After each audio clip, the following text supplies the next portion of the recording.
Hello, everyone, and welcome to United Way. Live United. I'm Terry Westerfield.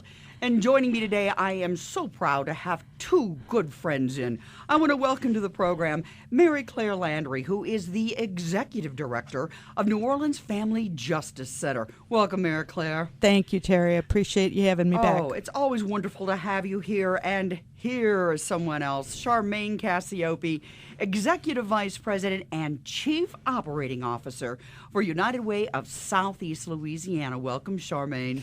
Oh, I'm so delighted to be here with Mary Claire and you too, Terry. Thanks for having me. I tell you what, ladies, you've been on a couple times this year because there has been so much happening, and we're talking about the realm of domestic violence. And I tell you what, I feel like domestic violence, unfortunately, is making headlines again. And of course, some would say, does it ever leave? You know, I was really taken aback by the number of incidents that occurred locally over this long Thanksgiving weekend. And then nationally, you've got former NFL player Ray Rice and his wife Janae. Now they're coming out and giving their first interviews since the big elevator knockout. Now the NFL is again looking at domestic violence, but they've reinstated Rice to play. So we have all these things locally, nationally. And in the interim, children, families are being hurt. Mm-hmm. And I know that I've got to say this, and then we're going to talk about it throughout, but history was made by you ladies earlier this year. Because yes, you joined in, you did. I was so proud to say that Governor Bobby Jindal, he signed 7 bills into law, 5 that were aimed at stopping domestic violence, that United Way, that you, Mary Claire, with the Family Justice Center, we had Beth Meeks with the Louisiana Coalition, thank you, on domestic violence, and overall this whole group of supporters that came together to advocate, saying this had to stop, and he signed those bills into law. And now we've had a few months later. Are they working? Are they not? Is it too soon to tell? One thing we do know, they were needed. They are needed. Mm-hmm. And Mary Claire, I'm going to ask you to start it off a little bit, because when people talk about domestic violence, again, it does. It's more than a person to person. It's a whole family. It affects an entire community. Absolutely. And what we know for sure is that children who are exposed to violence oftentimes grow up to repeat this. And so, you know, if they're not effective interventions to help children learn resiliency and coping mechanisms and how to direct their anger in a healthy way, we know that this is just going to continue to be community violence. So it's so critical that we raise the awareness. And I think that's what was so incredible about this year. Unfortunately, it's on the backs of some survivors or families that bear the brunt of being so public. But it has brought about, I think, just a tremendous national conversation, and certainly locally here in Louisiana and New Orleans, I think we've had just incredible awareness and education. We have been on demand so much in the last 3 months, just because there's so much interest and so much concern about this issue. And I think everyone, including the NFL, is saying no more. We have to stop this. I mean, this is an epidemic that is preventable, and we know the solutions. We just have to have the public will and the finances and the resources to be able to really address this. So while it is really a horrendous situation, I think we have made great strides during this year, and I just cannot thank United Way and the partnership that we have enjoyed with y'all over this past year. This is revolutionary across the country. I mean, nobody else is talking about their partnership with United Way like we are here, and I just think it makes us a stronger community, and it definitely is what unites us and makes me very proud to be a New Orleanian. Well, I tell you what, I do want to come back and talk about the Family Justice Center itself, because of all the opportunities, and then you give those who are survivors of domestic abuse. But Charmaine, I have to turn to you, because you and another very lovely lady that we have to mention, Kim Sport, I hope you'll talk a little bit about her too, were able to really kind of lay the foundation and then get in there with the advocacy piece that Mary Claire, Beth Meeks, and so many others joined in, and that was bringing these laws to the legislature. You had the support of a couple representatives and a senator specifically, and I want you to talk about them too. Well, thank you very much, Terry. And I certainly want to acknowledge, because I think our listeners out there need to understand how fortunate United Way is as a not-for-profit to have the caliber of leadership available to us that Kim Sport brings. Not only was she a founding member of our Women's Leadership Council, she served in every distinguished position you can possibly hold within the United Way. And I have to tell you, when you're looking at public policy, to have the good fortune to have someone like Kim, who by professional training is an expert legal mind, she wrote these bills. And, both Kim and I share something in common, is that we have been deeply and personally touched by domestic violence. And I think that helped to provide us, a real passion to address some of the gaps that we knew must be addressed. I cannot thank Helena Moreno and J.P. Morrell enough. I cannot thank our district attorney here. Mr. Canizero has been just phenomenal. I cannot thank enough Sheriff Noel Norman and Sheriff Craig Weber, because, it all starts with those who touch this crisis daily in a very personal and professional way. So I think Kim and I, while we certainly wanted to look at what we felt were gaps in policy to really help individuals be able to get what they believe were safety precautions in place to help prevent or make sure that they were able to have the protection that they so desperately need, we had a moral imperative to go out to those who touch it every day and to seek their good advice and counsel. So I have to tell you, while United Way stands really poised to say thank you for the accolades, there's nothing that is done that is exemplary in public policy arena that is done alone. So we had a lot of really good champions. In addition to Mary Claire and Beth Meeks with the Louisiana Coalition Against Domestic Violence, we had on-the-ground partners. Judge Bernadette D'Souza, to be able to have the opportunity to sit and to listen to those who are really compelled to engage in the conversation around policy, both at the local, state, national, and for an individual like Bernadette, it is someone on the international level. Because let's don't fool ourselves, domestic violence is not only a cancer that is destroying families in the greater New Orleans region, which we have the honor and the privilege to serve. This is a global crisis that individuals need to say, no more. And I really think that we feel very proud of the fact that we put a stake in the ground and just said enough's enough. But you asked in your opening question, is it working?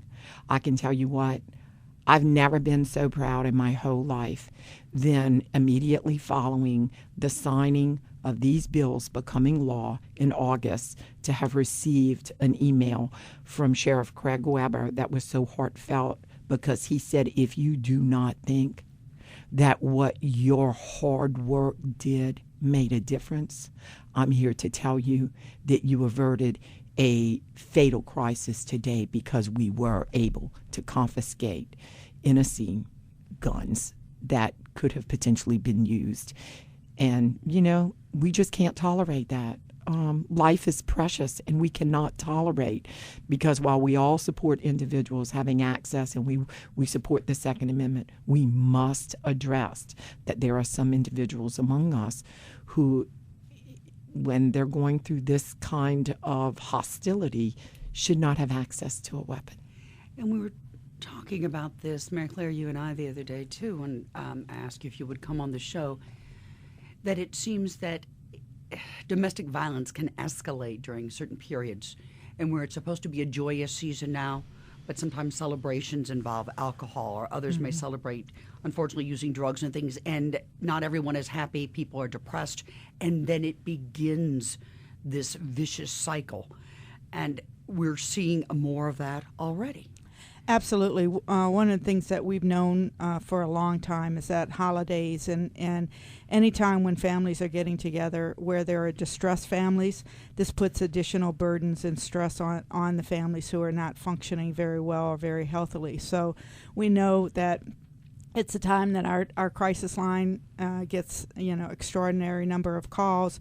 It's when we're the most busiest, at both the Family Justice Center and at our emergency shelter. So, it's just difficult. I mean, when people are struggling and they're really having struggles in the family, holidays are just extraordinarily difficult and stressful. So it's no surprise that we see an uptick in the number of calls and the number. And I think, we've had an extraordinary amount of awareness and public discussion, both on sexual assault and domestic violence. It's just a lot of issues that have hit the public waves, and there's been a lot of media attention to that. So anytime there's that kind of visibility and awareness, automatically people start to connect. Oh, I can go for resources, or I can get connected. So while it's unfortunate that we're in the media so much, at the same time, I think it is what allows people to reach out for services and for help. And so we definitely have seen an increase. Well, Charmaine, I know this is very near and dear to you, so I hope you don't mind. But here we are talking about during this season. It was just about a year ago that a dear friend of yours lost her life, and it was to domestic violence. And that was also one of the impetuses, you said, to get behind this and wanting to work with everyone to advocate. Can you talk a little bit about Pixie Go? Well, I don't think there's any doubt the holidays for many is a trigger. And, I will never forget the morning that I received the telephone call. And it was the day after Christmas when my precious friend Pixie Go and her family, were impacted by domestic violence. But not only them. I mean, two communities, which I cherish, Lafourche and Terrebonne. I mean, my roots and my family, born and raised in Lafourche Parish. And I have to tell you, my heart bled, especially for the family with what they were dealing with. But it was so horrific to see the pain and the anguish. And, I was invited back this year for the Candlelight Vigil in Lafourche Parish to honor the survivors and the families. And I really want you to know that, I hesitated because I did not know if emotionally I could participate in something that was just so highly emotional. But I am extremely proud to have been invited and to have participated, because what I saw was that the work that you do on the ground to improve brings dignity to the families who experience so much shame around this issue. And for me to have family members coming up and saying, thank you so much, and for individuals unsolicited to come up and to hug you and to say, I want to thank you because I have been trapped in the secret, dark, domestic violence situation, and I never had the courage. But because you made it all right for us to talk about it, I just want you to know that I'm not living this way anymore. And you have brought us a sense of dignity in a situation that so often we blame ourselves for. So, what I want the listeners out there to understand is that there should be no shame. And what I'm most proud of is that the dignity continues. I was just the recipient this Thanksgiving. I got a telephone call from the AFL-CIO. Tiger Hammond called, and he said, Charmaine, I really want to do something special to complement the work that you were doing to serve the families. And so I was delivering turkeys the day before Thanksgiving to Mary Claire Landry to make sure that the families who absolutely often leave with nothing, that they understood that there were people out there that care about their overall well-being. And that goes to speak volumes about not only the generosity, but the compassion that people have. Because I have not talked to anybody that feels like when they hear these stories that there should be shame associated. What we want is for people to get help. And I'm not only talking about the victims. I'm telling you there's dignity when the perpetrator of domestic violence comes to the realization that it's time they get help. And you know, part of the legislation and the advocacy work we did was trying to help them get the kind of counseling that we know legitimately will change this behavior. And you know, that's what I'm proud of, because you know, there's dignity in all life. Dignity in all life. And we want everybody to be healthy. But like what Mary Claire said, the inability to serve what's in the best interest of the family unit means our children would repeat this behavior. Every person that gets help out there, whether through counseling or the fact that they're not able to easily access a firearm, because you know, these incidents, you want to believe, are just the moment. There's deep regret after that. So I have to tell you that I take pride in the fact that we can service a one-stop shop that brings dignity, but I applaud the men and women who are on the front lines daily handling this, because it's a struggle to do this day in and day out. And so, Mary Claire, I just say, this is amazing. And that's it. And Mary Claire, if you will share a little bit about what you do, because you are on the ground every day, you see this, and I know that Charmaine, we've all spoken about, it's not just local, it's regional, it's national, it is global. Right. And you're right, we have to change behaviors because it can be a learned behavior. We need to stop the cycle, and that's something you're treating the whole family and the whole issue. Well, what we know and what we have learned through 30, 40 years of the Battered Women's movement, which correlates very closely to the women's movement and the women's rights, is that you know, it takes the whole community to respond to this. You know, we know that when systems don't communicate, we rely very heavily on the criminal justice system. But if the criminal justice system is not really integrated with the police and the advocacy and the workers that we have on the ground, that it really takes that integration for us to really be successful in addressing this issue. And that's why I created 7 years ago the Family Justice Center, because it is a one-stop shop. We have 8 different agencies on site. We work very closely together. It's law enforcement, it's prosecution, it's advocacy, it's therapeutic services.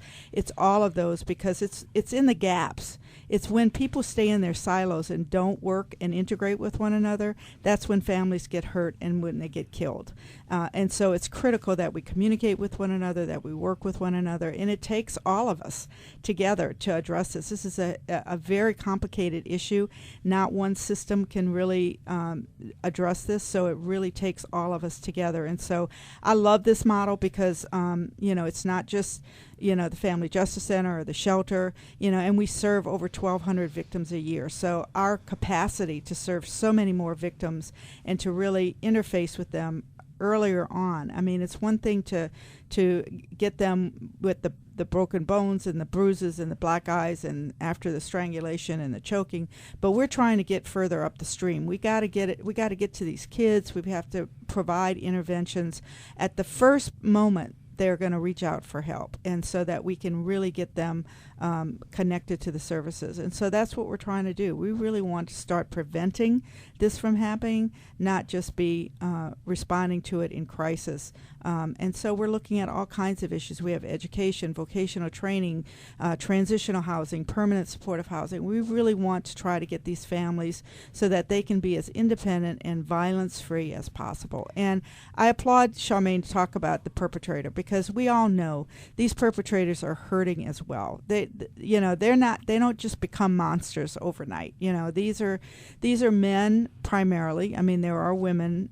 We just promote healthy relationships no matter what gender it is, but it's primarily a male on female relationship. And so, you know, we really want to think about what do we need to do to really address, you know, we have Batters intervention programs, but we've just got to figure out what is really creating this dynamic where men feel they have to have this kind of power and control over another human being. And until we really resolve that, you know, we can protect, we can provide safety planning, but we've got to address, you know, the mental illness or the anger or the dysfunction that a lot of these men are portraying. And so that's, I think, the key as we get further up the stream to prevention. And that's what I wanted, because we're talking about it doesn't, and also abuse transcends socioeconomic boundaries. It absolutely I think does. sometimes there's this mistaken belief that it is a lower socioeconomic group. It's not.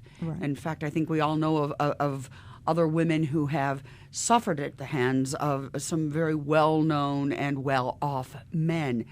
But again, in talking about, as you said, a monster's not made overnight. Right. Are there signs before somebody takes that first punch or that first push that one needs to look for, that maybe something's going on and a man or the woman could be pushed towards the idea of having some counseling? Well, we do this with our teen dating because the amount of teen dating violence that's going on, it starts very young. And when you have a young man, who is controlling, who your friends are, it's the isolation, it's the power and control dynamics that people really need. And occasionally what we see early on in the relationship is that women think this is, he really cares about me, he really loves me, he's very overprotective.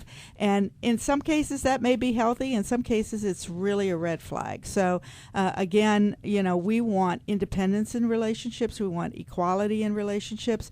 And if someone, and we just tell teenagers and young women, follow your gut. If something in your gut is telling you that something is just not right about this, or that you feel infringed upon in terms of your who you go out with, who you spend your time with, how you dress, what makeup you wear, those are all signs that this person really wants to control you, and that tendency to control is going to escalate over time. We really know that. And so it may be, really fun in the beginning, and women think this is really great. You really have to make sure that these are the right signs, that this is someone that's not going to begin to control every behavior that you have. And that's what this is about. It's about equality. So we teach young women about, and I tell you, in the younger generations, it's both ways. And we see a lot of aggression with women as well. And so it's about teaching about dating, how to have healthy relationships, bottom line. And we just don't do it enough. We don't spend enough time talking about it. And we just need to really spend more time. And our hope is next year that we're going to have a team summit, that we can get Ben Watson is one of the NFL players. It's just so angel to us and has been just so supportive, and he's very articulate, and we're going to work with him because we've got to get this message out to young folks as well, that what does an abusive relationship look like, and how does it start to unfold, and what can you do about it? Well, I know they are different things, but sometimes after there has been abuse, or if someone feels threatened, they try to cut off a relationship, whether they're married or not.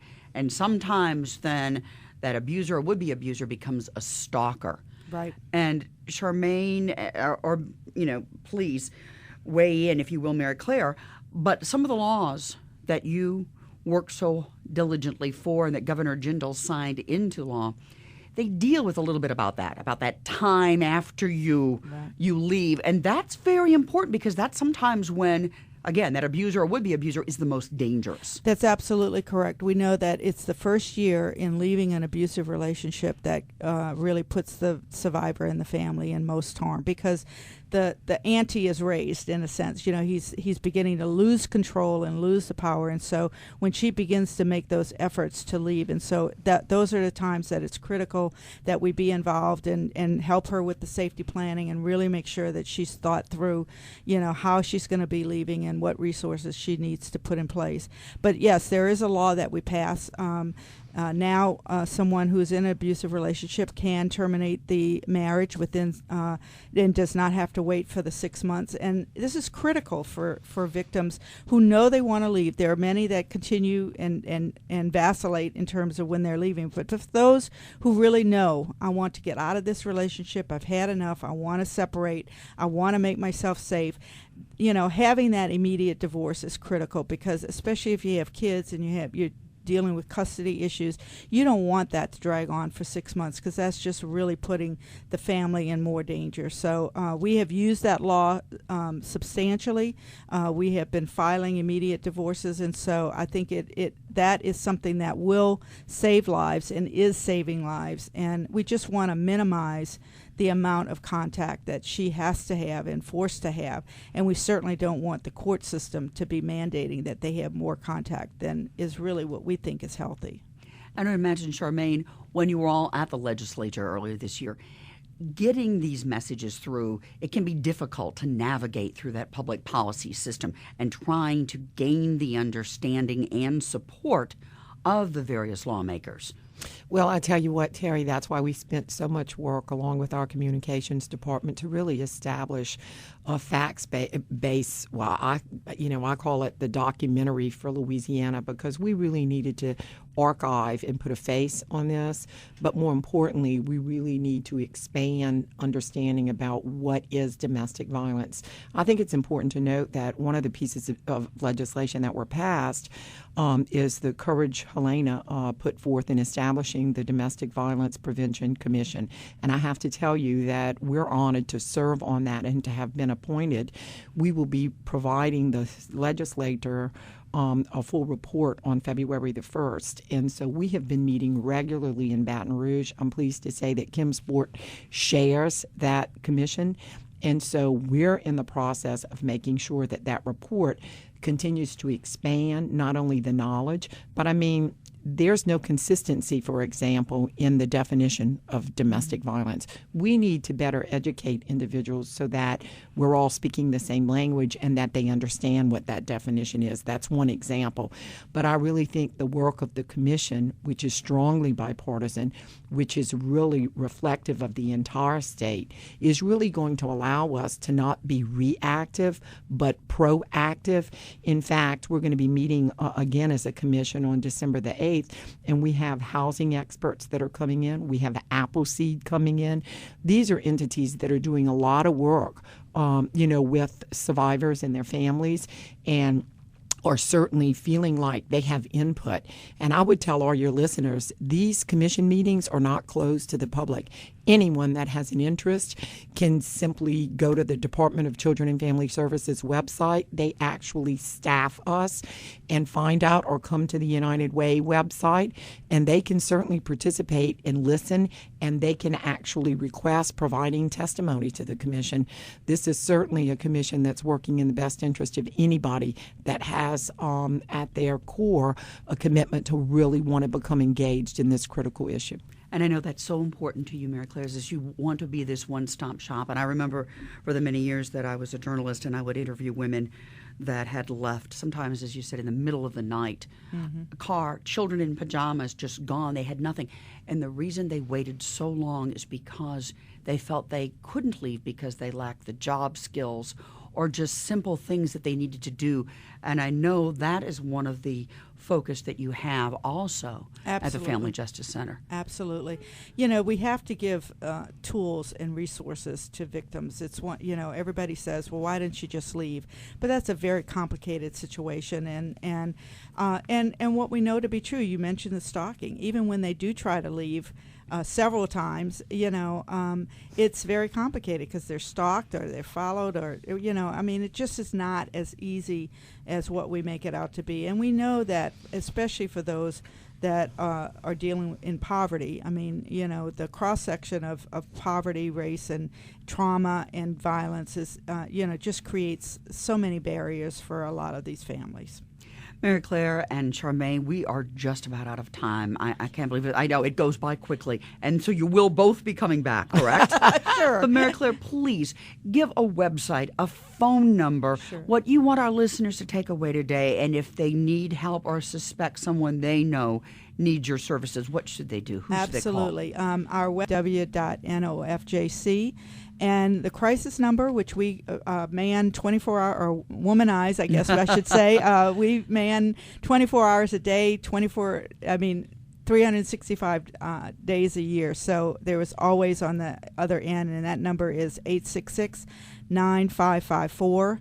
Please call. You don't have to be leaving. If you just want to talk to a counselor, if you're not sure that what you're experiencing is domestic violence, it's a free call. We want you to call and get some information. And just if you're feeling scared at all, please call. And thank you, Mary Claire, because Louisiana has led the nation in domestic homicide since 1997. That is not something we want to be number one in. No. Thank you again. Mary Claire Landry, the Executive Director of the New Orleans Family Justice Center. Charmaine Cassiope, the Executive Vice President and Chief Operating Officer of United Way of Southeast Louisiana. I'm Terry Westerfield. And for United Way, live united.